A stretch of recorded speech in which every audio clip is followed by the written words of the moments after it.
दुनिया का अंत कैसे होगा? ये एक ऐसा सवाल है जिसने सदियों से इंसानी दिमाग को उलझा कर रखा है। लगभग हर पुरानी सभ्यता और धर्म में इस बात का कुछ ना कुछ जिक्र जरूर मिलता है। आज का हमारा ये एजुकेशनल स्टडी गाइड पूरी तरह से मूल स्रोतों पर आधारित है। हमारा मकसद है इस्लामी मान्यताओं के अनुसार आखिरी जमाने की एक बहुत ही अहम और जटिल अवधारणा अल मसीह अद-दज्जाल का निष्पक्ष रूप से अध्ययन करना। हम यहाँ इस पूरे टॉपिक के हर एक पहलू को बहुत ही स्पष्ट और व्यवस्थित तरीके से समझेंगे ताकि इसके पीछे का जो धार्मिक और ऐतिहासिक कॉन्टेक्स्ट है वो बिल्कुल क्लियर हो सके। तो चलिए बिना किसी देरी के शुरू करते हैं। इस कॉम्प्लेक्स टॉपिक को आसानी से समझने और याद रखने के लिए हमने इस पूरे सिलेबस को 5 बहुत ही स्पष्ट मॉड्यूल्स में बांट दिया है। ये हैं पहचान, पहले की दुनिया, ज़ुहूर और फितना, बचाव और अंत। चलिए सीधे मॉड्यूल 1 से शुरू करते हैं। किसी भी विषय की गहराई में जाने से पहले ये समझना सबसे ज्यादा जरूरी है कि लिटरेचर के हिसाब से आखिर ये व्यक्ति है कौन। तो सोर्सेज यहाँ बहुत ही साफ है। ये कोई जिन, आत्मा या कोई सुपरनैचुरल दैत्य नहीं है। यह पूरी तरह से एक इंसान होगा। कई बार लोक कथाओं में इसे कोई राक्षस मान लिया जाता है, लेकिन ऐसा नहीं है। इस बात पर जोर देना इसलिए भी बहुत जरूरी है क्योंकि एक इंसान होने के नाते उसका धोखा बहुत ही रियल और जमीनी हो जाता है। वो कोई ऐसी खौफनाक चीज नहीं होगा जिसे देखकर लोग तुरंत भाग जाएं, बल्कि वो एक ऐसा व्यक्ति होगा जो हमारे और आपके बीच मानव समाज में घुलेगा मिलेगा और अपना प्रभाव बनाएगा। और यही परिभाषा हमें उन शारीरिक विशेषताओं को समझने में मदद करती है जो आगे बताई गई है।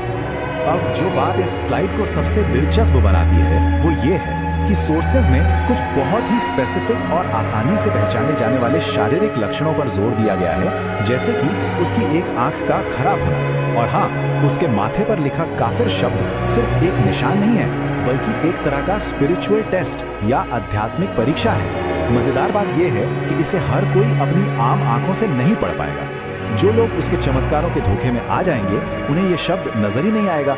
ये सिर्फ उन्हें दिखेगा जिनका अपना विश्वास और ईमान दुनिया के सबसे बड़े प्रलोभन से कहीं ज्यादा मजबूत होगा। और ये जो स्टेप्स हम देख रहे हैं, ये दिखाते हैं कि उसकी रणनीति कितनी सोची समझी होगी। आज की भाषा में कहें तो इसे ग्रूमिंग कहा जा सकता है। वो अचानक से आकर कोई बड़ा दावा नहीं करेगा। एक चालाक धोखेबाज की तरह वो स्टेप बाय स्टेप आगे बढ़ेगा। सबसे पहले एक बहुत ही नेक और अच्छा इंसान बनकर लोगों का भरोसा जीतेगा। जब लोगों का अंधविश्वास उस पर पक्का हो जाएगा, तब वो खुद को पैगंबर घोषित कर देगा। और फिर फाइनली वो अपना सबसे बड़ा और आखिरी दावा पेश करेगा, सीधा ईश्वर होने का दावा। ये दिखाता है कि कैसे एक क्रमिक विकास लोगों को सबसे बड़े धोखे की तरफ ले जा सकता है। आइए अब मॉड्यूल 2 की ओर बढ़ते हैं। उसके आने से पहले दुनिया का माहौल और सामाजिक ढांचा कैसा होगा, ये जानना बहुत ही अहम बैकग्राउंड सेट करता है। ग्रंथों के अनुसार दुनिया पहले से ही एक बहुत ही भयंकर अस्थिरता से गुजर रही होगी। हर तरफ भूख, युद्ध, सूखा और फितना यानी संकट का माहौल होगा। अब जरा इसके साइकोलॉजिकल पहलू को समझिए। जब हर तरफ निराशा और भूखमरी होती है तो जनता बहुत कमजोर हो जाती है। ऐसे में लोग स्वाभाविक रूप से किसी ऐसे मसीहा की तलाश में होते हैं जो उन्हें खाना दे सके, शांति दे सके। तो ऐसे भयानक माहौल में जब कोई आता है और सारी परेशानियां खत्म करने का दावा करता है, तो आम जनता के लिए उस पर विश्वास करना एक स्वाभाविक मजबूरी बन जाती है।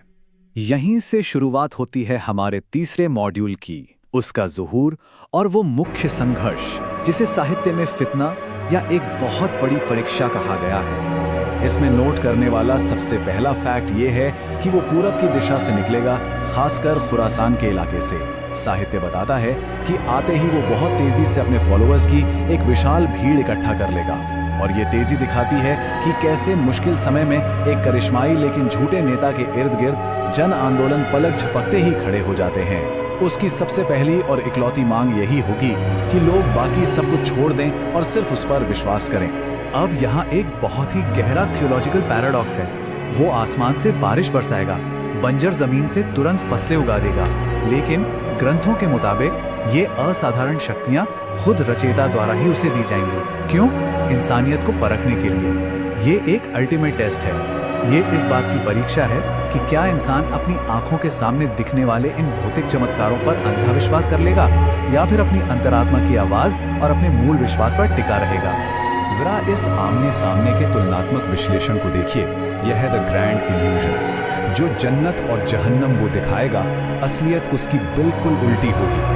भौतिक आंखों को जो शीतल जल या जन्नत जैसा आराम लगेगा, वो आध्यात्मिक रूप से आग और तबाही होगा। और इसके उलट जो भयानक आग या जहन्नम नजर आएगा, असल में वही सुरक्षा का रास्ता होगा। ये विरोधाभास इस पूरी थ्योरी का सबसे दिलचस्प हिस्सा है, जहां अपनी आंखों पर विश्वास करना ही सबसे बड़ा खतरा बन जाता है। ये कोई सिर्फ किताबी या दार्शनिक परीक्षा नहीं है। हमारे स्टडी नोट्स यहाँ एक बहुत ही कड़वी और प्रैक्टिकल सच्चाई दिखाते हैं। जो उसके सामने झुक जाएगा, उसे तुरंत खाना, पैसा और दुनिया का सारा ऐशो आराम मिलेगा, और जो उसे नकारेगा, उसे तुरंत गरीबी और भुखमरी का सामना करना पड़ेगा। ये एक बहुत ही क्रूर चॉइस है, तत्काल राहत बनाम तत्काल दर्द। इसीलिए साहित्य साफ कहता है कि ज्यादातर लोग इस धोखे का शिकार हो जाएंगे, क्योंकि जब पेट खाली हो और जान पर बनी हो, तब अपने उसूलों पर टिके रहना दुनिया का सबसे मुश्किल काम होता है। तो फिर बचाव कैसे होगा? चलिए मॉड्यूल 4 की तरफ बढ़ते हैं, जहां मूल स्रोत सिर्फ समस्या नहीं बताते, बल्कि एक स्पष्ट सर्वाइवल गाइड भी देते हैं। सोर्सेज यहाँ बहुत ही स्पेसिफिक बचाव के तरीके बताते हैं, जैसे कुरान की सूरह अल कहफ की आयतों को पढ़कर आध्यात्मिक मजबूती हासिल करना। लेकिन इसमें सबसे दिलचस्प निर्देश पता है क्या है? उससे फिजिकली दूर रहना। ग्रंथों में साफ चेतावनी है कि अगर कोई ये सोचकर उसके पास जाता है कि मेरा ईमान तो बहुत मजबूत है, मैं धोखे में नहीं आऊंगा, तो वो भी उसके साइकोलॉजिकल खेल का शिकार हो जाएगा। यानी ऐसे संकट के समय में खुद पर ओवर कॉन्फिडेंस होना भी एक बहुत बड़ी कमजोरी साबित हो सकता है। और फाइनली हम आ गए हैं अपने आखिरी मॉड्यूल पर। ये स्टडी गाइड अब इस पूरी धार्मिक कथा के कालानुक्रमिक यानी क्रोनोलॉजिकल समाधान को मैप करेगी। अब कहानी अपने सबसे नाटकीय मोड़ पर आती है। ये टाइमलाइन उस पूरे क्लाइमैक्स को बहुत ही सटीकता से दिखाती है। जब दुनिया भर में निराशा अपने चरम पर होगी और लगेगा कि बुराई जीत चुकी है, तभी हजरत ईसा आसमान से उतरेंगे। फिर एक सीधा टकराव शुरू होगा, जो यरूशलेम के पास लॉर्ड गेट पर होने वाले उस आखिरी युद्ध पर जाकर खत्म होगा, जहां इस धोखे का हमेशा हमेशा के लिए अंत कर दिया जाएगा। लेकिन कहानी यही खत्म नहीं होती। ये समझना जरूरी है कि इस जीत के तुरंत बाद दुनिया का अंत नहीं होगा। ग्रंथों के अनुसार इसके बाद कुछ समय के लिए दुनिया में एक बहुत ही सुनहरा और शांतिपूर्ण युग आएगा, जहां कोई युद्ध नहीं होगा। लेकिन ये स्वर्णिम काल भी अस्थायी होगा। जल्द ही याजूज और माजूज का उद्भव होगा, जो मानवता के लिए एक बिल्कुल नई चुनौती लेकर आएंगे। और इसी तरह अंतिम न्याय के दिन की ओर जाने वाली बाकी निशानियों का सिलसिला आगे बढ़ेगा।